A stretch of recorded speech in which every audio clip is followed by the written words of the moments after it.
Gita Afrilia, saya dari kelas 1G Prodi Budidaya Ternak, asal instansi Politeknik Pembangunan Pertanian Goa. Pada video kali ini, saya akan membahas tentang sistem pencernaan ruminansia.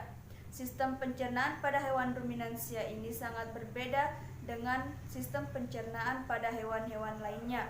Yang termasuk hewan ruminansia ada ruminansia besar yaitu sapi dan kerbau, sedangkan ruminansia kecil ada kambing dan domba. Baik, di sini saya akan membahas tentang sistem pencernaan ruminansia yaitu sapi.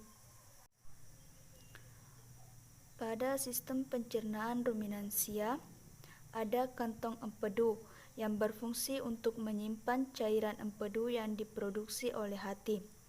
Yang kedua ada obamasum yang berfungsi untuk mencerna kembali pakan dengan bantuan asam kloridan, dan berbagai enzim asam kloridan membantu mengaktifkan enzim pepsinogen dan melakukan pencernaan. Yang ketiga ada hati yang berfungsi menghasilkan hormon insulin yang berfungsi untuk mengatur kadar gula dalam darah. Yang keempat ada retikulum yang berfungsi sebagai tempat fermentasi pakan oleh mikroorganisme. Hasil fermentasi retikulum diantaranya adalah VFA dan amonia serta air. Yang kelima ada rumen yang berfungsi sebagai tempat penyimpanan sementara bagi makanan yang telah ditelan. Yang keenam ada rektum yang berfungsi menyimpan sisa-sisa makanan yang berbentuk limbah yang membusuk oleh bantuan bakteri baik yang ada di dalam usus sebelum dibuang keluar tubuh melalui anus. Yang ketujuh ada usus halus yang berfungsi menyerap sari-sari makanan yang telah diproses dalam lambung yang kemudian diedarkan ke seluruh tubuh dan diubah menjadi energi.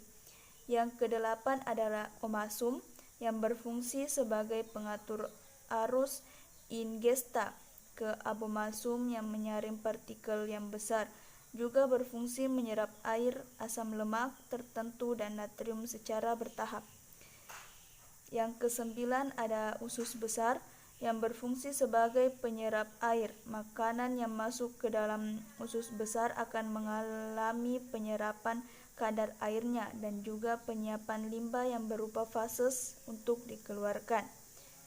Yang ke-10 ada pankreas yang berfungsi menghasilkan enzim amilase, tripin, dan lipase.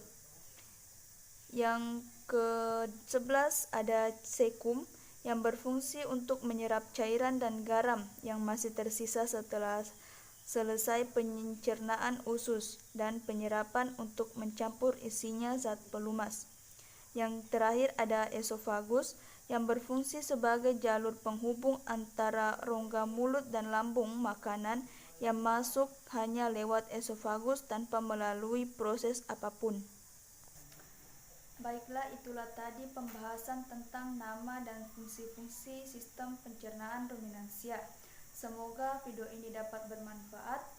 Lebih dan kurangnya mohon dimaafkan. Assalamualaikum warahmatullahi wabarakatuh.